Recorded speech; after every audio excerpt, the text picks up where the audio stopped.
अहिल्यानगरमध्ये 5 ते 9 फेब्रुवारी दरम्यान कृषी पर्व, जिल्हा कृषी महोत्सव. कृषी विभाग, आत्मा, जिल्हा परिषद अहिल्यानगर व expo Indian ocean private limited यांच्या संयुक्त विद्यमाने 5 ते 9 फेब्रुवारी 2026 या कालावधीत नेमाने इस्टेट, केडगाव रोड येथे भव्य जिल्हा कृषी महोत्सव, कृषी पर्व व कृषी परिषदेचे आयोजन करण्यात आले आहे. शेतकऱ्यांना आधुनिक तंत्रज्ञानाची माहिती, कृषी उत्पादनांचे प्रदर्शन व थेट खरेदी विक्रीची संधी उपलब्ध करून देण्याच्या उद्देशाने हा महोत्सव आयोजित करण्यात आला असल्याची माहिती जिल्हा अधीक्षक कृषी अधिकारी सुधाकर बोराळे यांनी गणराज्य न्यूजशी बोलताना दिली आहे. या कार्यक्रमास विधान परिषदेचे सभापती राम शिंदे, राज्याचे जलसंपदा मंत्री तथा जिल्ह्याचे पालकमंत्री डॉक्टर राधाकृष्ण विखे पाटील यांच्यासह विविध मान्यवर उपस्थित राहणार आहेत.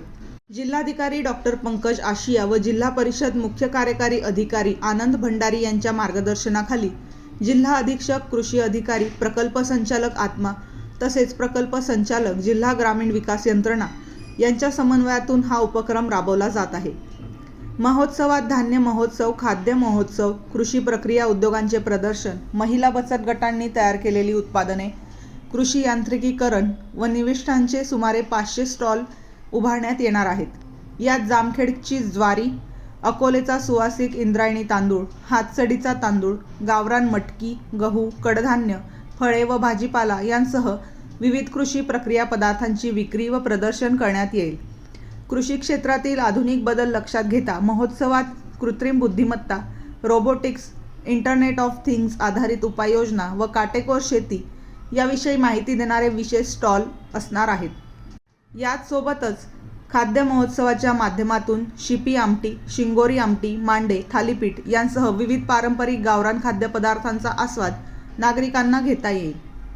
या महोत्सवाच्या कालावधीत आयोजित कृषी परिषदेअंतर्गत कृषी विभागांशी संबंधित अधिकारी व विषय तज्ज्ञांच्या उपस्थितीत मार्गदर्शनपर चर्चासत्रे व व्याख्याने आयोजित केली असून यातून शेतकऱ्यांना आधुनिक शेती, उत्पादन वाढ, कृषी प्रक्रिया उद्योग व बाजारपेठ व्यवस्थापनाबाबत सविस्तर मार्गदर्शन मिळणार आहे. जिल्ह्यातील शेतकरी, महिला बचत गट, कृषी उद्योजक, विद्यार्थी व नागरिकांनी या जिल्हा कृषी महोत्सवाला मोठ्या संख्येने उपस्थित राहून लाभ घ्यावा असे आवाहन कृषी विभागाकडून करण्यात आले आहे.